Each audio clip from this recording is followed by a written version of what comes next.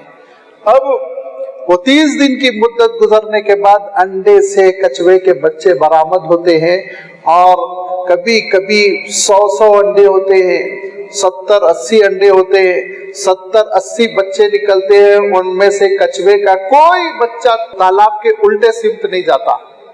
آپ تحقیق کر لیجئے، سب پانی کی طرف جاتے ہیں. کس نے یہ فطرت دی؟ کس نے یہ صلاحیت رکھی؟ سب کے سب پانی کی طرف جاتے ہیں اور پانی میں اتر پڑتے ہیں. یہ اللہ تعالیٰ کی جانب سے جو فطرت دی جاتی ہے نا، اپنی اپنی زندگی گزارنے کے لیے، اس فطرت کے لیے بھی ہدا کا لفظ اللہ تعالیٰ نے استعمال کیا. اور لازمی بات ہے یہ ہدایت صرف خالق دیتا ہے، مالک دیتا ہے، اللہ تعالیٰ دیتا ہے. دوسری بات ہے ہدایت تشریع. اس کے معنی یہ ہوتے ہیں کہ اللہ تعالیٰ کے دین کی طرف بلانا.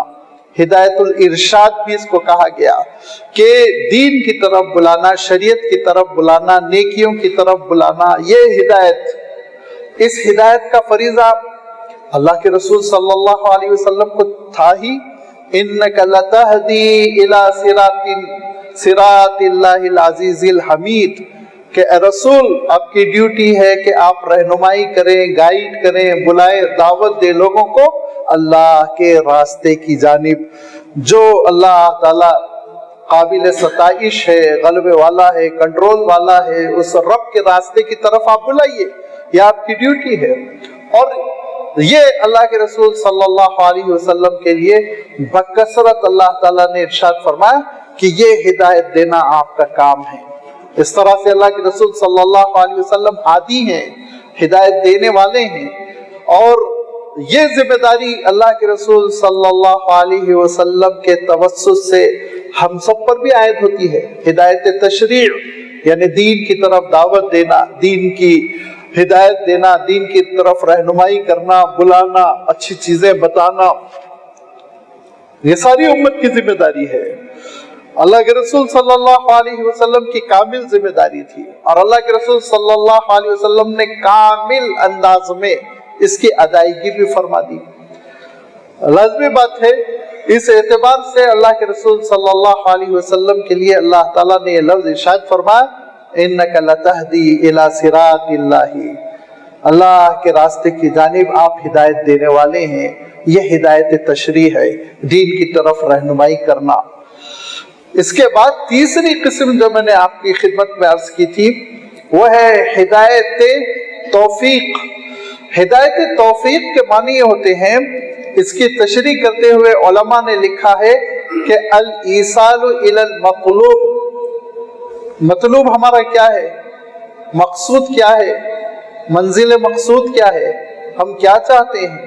اپنے ایمان کے ذریعے سے، اپنی عبادتوں کے ذریعے سے، اپنی نمازوں کے ذریعے سے، اپنے روزے کے ذریعے سے ہم کیا چاہتے ہیں؟ جنت، اللہ کی خوشنودی، اس کے غضب سے بچنا، اس کی آخری خوشی جس کے بعد پھر اس کی ناراضگی نہیں ہوتی، اور لازمی بات ہے وہ ہم کو جنت میں جانے کے بعد ملے گی.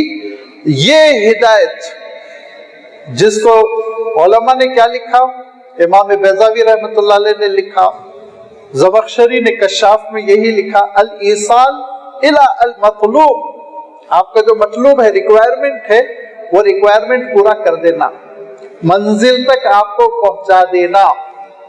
اس کی مثال ایسے ہی ہے جیسے آپ میں سے کسی نے کسی سے پوچھا کہ بھئی مجھے چار مینار کا راستہ بتلا دو، اور انہوں نے راستہ بتلا دیا، گائیڈ کر دیا.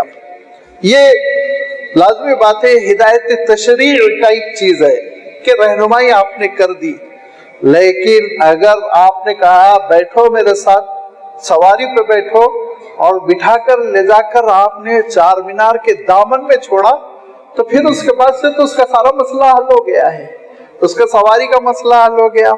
راستے کے ذرائع بس لے، سائیکل سے جائے، بائک سے جائے، آٹو لے، خرچہ کرے نہ کرے، ساری چیزوں کو آپ نے حل کر دیا.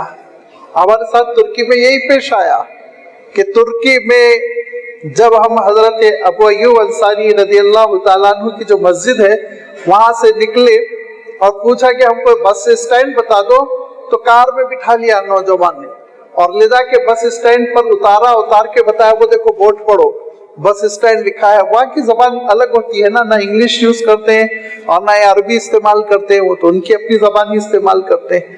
تو سارے مسئلے حل کر دیا، نہ ٹیکسی لینے کی ضرورت، نہ راستہ پوچھنے کی ضرورت، نہ مدد طلب کرنے کی ضرورت۔ یہ ہے الایصال الی المطلوب، لفظی ترجمہ ہوگا جو آپ کا ریکوائرمنٹ ہے، مطلوب ہے، منزل مقصود ہے، وہاں تک پہنچا دینا، ایصال، وہاں تک پہنچا دینا۔ اب ہمارا مقصود کیا ہے؟ ہم کیا چاہتے ہیں؟ اللہ تعالیٰ کی خوشنودی۔ ہم کیا چاہتے ہیں؟ اللہ تعالیٰ کی خوشنودی کا جو مظہر ہے جنت۔ ہم کیا چاہتے ہیں؟ مومن کی سب سے بڑی کامیابی وہ آخرت میں کامیاب ہو جائے، یہ ہمارا ٹارگیٹ ہے، یہ سب سے بڑی اچیومنٹ ہے۔ لہذا یہ ہدایت بس اللہ کے ہاتھ میں ہے، کوئی اور نہیں دے سکتا، کوئی اور نہیں دے سکتا۔ اسی ہدایت کے سلسلے میں اللہ تعالیٰ نے ارشاد فرمایا کہ اِنَّكَ لَا تَهْدِي مَنْ أَحْبَبْتَ وَلَكِنَّ اللَّهَ يَهْدِي مَن يَشَاءُ۔ یہ ہدایت اے رسول آپ بھی نہیں دے سکتے، میں نہیں کہہ رہا ہوں، قرآن پاک کہہ رہا ہے۔ یہ ہدایت اللہ کے رسول صلی اللہ علیہ وسلم کسی کو جنت نہیں پہنچا سکتے، اگر پہنچانا ہوتا تو اپنے چچا کو پہنچا دیے ہوتے نا، ابو طالب کو، لیکن اللہ کے رسول صلی اللہ علیہ وسلم شدید خواہش کے باوجود یہ جنت پہنچا دینے والا عمل نہیں کر سکتے تھے۔ یہ بس اللہ کے ہاتھ میں، ہدایت توفیق مل جانا۔ اسی لیے اللہ تعالیٰ نے کیا کہا؟ اسی لیے اللہ تعالیٰ نے ارشاد فرمایا کہ ہر رکعت میں کہو اہدنا الصراط المستقیم، اے اللہ آپ میرا راستہ طے کر دے، صراط مستقیم کی رہنمائی کر دے۔ اب یہ جو ترجمہ ہے نا صراط مستقیم کی رہنمائی، تو ذہن میں سوال پیدا ہوتا ہے، میں تو مومن ہوں اور الحمدللہ بہت سے مومن ایسے ہیں جو بہت ہی اہتمام کے ساتھ پانچوں وقت کی نماز پڑھتے ہیں، تو اب تو صراط مستقیم پر ہے، اب تو یہ دعا کی ضرورت نہیں رہے گی۔ مومنوں کو چھوڑ دیجئے، صحابہ تو صحابہ تھے، اولیاء تو اولیاء تھے، ان کو تو اب صراط مستقیم کی ہدایت اور رہنمائی کی ضرورت نہیں رہ گئی۔ اچھا، اور اولیاء اور صحابہ کو بھی چھوڑ دیجئے، اللہ کے رسول صلی اللہ علیہ وسلم کو کیا ضرورت رہ گئی کہ اب ہدایت ہو، رہنمائی ہو، گائیڈ کیا جائے صراط مستقیم کی جانب؟ لیکن حکم تو یہی تھا، اہدنا الصراط المستقیم۔ ہر نماز میں یہ پڑھتے رہو، ہر رکعت میں پڑھتے رہو۔ کیوں؟ اس کا مفہوم ہی یہ ہے کہ اے اللہ منزل تک پہنچائیے، یہ بس آپ کی شان ہے۔ مولا منزل تک پہنچانا یہ آپ کی شان ہے، منزل تک اگر آپ نہ پہنچائے تو پتہ نہیں راستے میں کہاں بھٹک جاؤں۔ اپنے ایمان کا غرہ، اپنے اسلام کا غرور، کوئی چیز کام آنے والی نہیں۔ عجیب عجیب حالات ہوتے ہیں، کتنے لوگ دینی ماحول میں پروان چڑھتے ہیں اور بڑے بچپن نوجوانی میں دیندار، لیکن بڑھاپے میں ان کے خیالات میں ایسا انقلاب آتا ہے کہ سوچ کر نہ صرف یہ ان کی بے ایمانی پر افسوس ہوتا ہے بلکہ ان کی بے عقلی پہ حسرت ہوتی ہے کہ کیسی پاگل پنے کی باتیں کر رہے ہیں، کیا کیا پاگل پنے کی باتیں لوگ کرنے لگتے ہیں، کیا کیا اپنے آپ کو سمجھنے لگتے ہیں، کیسی کیسی گمراہی بکنے لگتے ہیں۔ اللہ تعالیٰ اگر ہاتھ پکڑ کر جنت تک نہ پہنچا دے تو میرے اور آپ کے لیے ممکن نہیں ہے۔ اسی لیے اللہ کے رسول صلی اللہ علیہ وسلم نے ارشاد فرمایا، بڑے اپنے اعمال کے غرے پر نہ رہو، تم جنت نہیں پہنچ سکتے ہو تا وقت کہ اللہ کی رحمت تم کو آغوش میں لے لے۔ تو صحابہ میں سے ایک صحابی نے کہا، اور بڑی ہمت جٹا کر انہوں نے یہ پوچھا ہوگا، لیکن پوچھا، روایت صحیحہ میں ہے کہ آپ بھی اپنے اعمال کی بنیاد پر جنت نہیں جائیں گے؟ تو اللہ کے رسول صلی اللہ علیہ وسلم نے پوری وضاحت، کانفیڈنس اور کلیئر لہجے میں کہا، نہیں میں بھی نہیں جاؤں گا، الا ان تغمدنی رحمت اللہ، اللہ کی رحمت ہی چھا جائے بس تبھی میں جنت میں جاؤں گا۔ یہ جو ہدایت توفیق ہوتی ہے کہ جنت تک، منزل مقصود تک پہنچا دینا، یہ بس اللہ کی شان ہے، یہ بس اللہ کی شان ہے، کسی کے بس میں نہیں ہے۔ کوئی اپنی دینداری پر، کوئی اپنی نیکیوں پر مطمئن اور مغرور ہو کر زندگی بسر نہ کرے، بڑے عجیب و غریب خاتمے ہوتے ہیں۔ آپ حیرت کریں گے، اللہ کے رسول صلی اللہ علیہ وسلم کا زمانہ ہے اور ایک جنگ ہو رہی ہے اور بڑا غیر مسلموں کا یلغار ہے، سخت جنگ ہے، شدت کی جنگ ہو رہی ہے، اور ایک صاحب بڑی بہادری کا مظاہرہ کر رہے ہیں۔ جہاں وہ غیر مسلموں کی صف میں، مشرکوں کی صف میں گھستے، صف کو پورا بکھیر دیتے، بھگا دیتے لوگوں کو۔ تو ایک صاحب اللہ کے رسول صلی اللہ علیہ وسلم کی خدمت میں آیا، راوی کا نام مجھے یاد نہیں آ رہا، حدیث صحیح میں ہے، انہوں نے آ کے کہا اللہ کے رسول فلاں کو دیکھیے، بڑا کارہائے نمایاں انجام دے رہا ہے، اسلام کی بڑی خدمت کر رہا ہے۔ اللہ کے رسول صلی اللہ علیہ وسلم سر جھکائے خاموش ہو گئے۔ آپ نے اپریشیٹ نہیں کیا، ہاں بھائی بہت اچھا کام کر رہا ہے، جہاد کر رہا ہے، بہت ہی مستعدی سے جنگ میں حصہ لے رہا ہے۔ تو صحابی کو تعجب ہوا، انہوں نے کہا اللہ کے رسول بہت جان کو خطرے میں ڈال رہا ہے، دشمنوں کے نرغے میں گھس جاتا ہے اور ادھر ادھر بکھیر دیتا ہے اللہ کو۔ تو بہت دھیمے سے اللہ کے رسول صلی اللہ علیہ وسلم نے فرمایا ان اللہ یؤید ھذا الدین برجل فاجر، کبھی کبھی اللہ تعالیٰ گناہ گاروں سے بھی دین کی خدمت لے لیتا ہے۔ یہ صحابی چونک گئے کہ ایسا جملہ اللہ کے رسول صلی اللہ علیہ وسلم نے کیسے فرمایا۔ اب انہوں نے کیا کیا، بجائے یہ کہ جنگ میں حصہ لیتے، وہ صاحب کو فالو اپ کرنے لگے، تعاقب کرنے لگے کہ جہاں جہاں وہ جا رہے تھے، لڑ رہے تھے، وہاں وہاں یہ پیچھے سے کور کرتے، دیکھتے۔ شام ہوتے ہوتے عجیب و غریب معاملہ ہوا، یہ سپاہی بہت زخمی ہو گیا تھا، زخموں سے چور ہو کر اس نے کیا کیا، اس نے تلوار کو الٹا رکھا، پکڑنے کا حصہ زمین پر، نوک کا حصہ اوپر، اور اس پہ سینہ رکھ کے خودکشی کر لی، اس پہ سینہ رکھ کے خودکشی کر لی۔ خاتمہ بالخیر نہیں ہوا، اللہ تعالیٰ نے اس کو منزل مقصود تک نہیں پہنچایا، اگرچہ کہ اللہ کے رسول صلی اللہ علیہ وسلم کی سربراہی میں وہ جہاد کر رہا ہے، لیکن کچھ معاملہ رہا ہوگا، اس سے زیادہ روایت میں نہیں آتا ہے، اس لیے ہم نہیں کہہ سکتے، لیکن یہ ہوا ہے واقعہ۔ لہذا منزل مقصود تک پہنچانا تو بس میرے مولا کے ہاتھ میں ہے۔ انک لا تہدی من احببت ولکن اللہ یہدی من یشاء۔ ایک صاحب نے اسلام قبول کیا، اللہ کے رسول صلی اللہ علیہ وسلم کی خدمت میں رہنے لگے، اور اللہ کے رسول صلی اللہ علیہ وسلم نے ان سے اسلام کی وہ بڑی خدمت لینی شروع کر دی جس پر ہر مسلمان ناز کر سکتا ہے کہ قرآن مجید کی کتابت، ان سے وحی الہی کی کتابت کا کام آپ لیتے تھے۔ اور ایک مرتبہ وحی لکھتے لکھتے خاص واقعہ پیش آیا اور وہ مرتد ہو گئے، ایمان سے خارج ہو کر مکہ مکرمہ بھاگ گئے، ایسے مرتد ہوئے کہ اللہ کے رسول صلی اللہ علیہ وسلم نے فتح مکہ کے موقع پر کہا کہ اگر وہ شخص تم کو غلاف کعبہ میں ملے تو پکڑ کے قتل کر دو۔ سب کے لیے عمومی معافی تھی، لیکن اس شخص کے لیے سخت آرڈر تھے۔ بڑا مذاق اڑایا تھا اس نے اسلام کا، رسول کا، اللہ کی کتاب کا، وہ کسی قسم کی معافی کا مستحق نہیں تھا۔ خاتمہ بالخیر ہونا، جنت کے دروازے تک پہنچنا، یہ میرے آپ کے بس میں نہیں ہے۔ اگر اللہ کی توفیق نہ ہو اور وہ میرا اور آپ کا ہاتھ پکڑ کر اگر جنت میں نہ پہنچائے تو پھر یاد رکھیے بیچ راستے میں ہی ہم منزل سے دور ہو سکتے ہیں، منزل سے گمراہ ہو سکتے ہیں۔ اس کے لیے فرمایا اہدنا الصراط المستقیم، یہ ہمیشہ دعا کرتے رہو کہ مولا منزل تک پہنچانا تو بس آپ کی ڈیوٹی ہے۔ اور یہ کیسے ہوگا، اس کے لیے بھی قرآن پاک نے ہماری رہنمائی کر دی۔ وَيَهْدِي إِلَيْهِ مَنْ أَنَابَ، ارشاد فرمایا اس کے لیے ذرا دلوں کو نرم کر لو، اللہ تعالیٰ کے آگے ٹوٹ جاؤ، ہر ایک کے سامنے مضبوطی کے ساتھ کھڑے رہو، اعتماد کے ساتھ رہو، سینہ پھلا کر رہو، لیکن مولا کے سامنے ٹوٹ کر آنا، بندگی کے ساتھ آنا، اس اعتراف کے ساتھ آنا مولا میں کچھ نہیں ہوں، میں صرف اور صرف آپ کے اشاروں کا محتاج ہوں، آپ کے احکام کا محتاج ہوں، آپ کی رہنمائی، آپ کی ہدایت، آپ کی توفیق کا محتاج ہوں۔ اور یہی نہیں، فرمایا وَيَهْدِي إِلَيْهِ مَنْ أَنَابَ، اللہ اس کو ہدایت دیتا ہے جس کے اندر انابت ہوتی ہے۔ انابت کے معنی ہوتے ہیں گھگیا کر رونا، تڑپنا، بار بار رونا،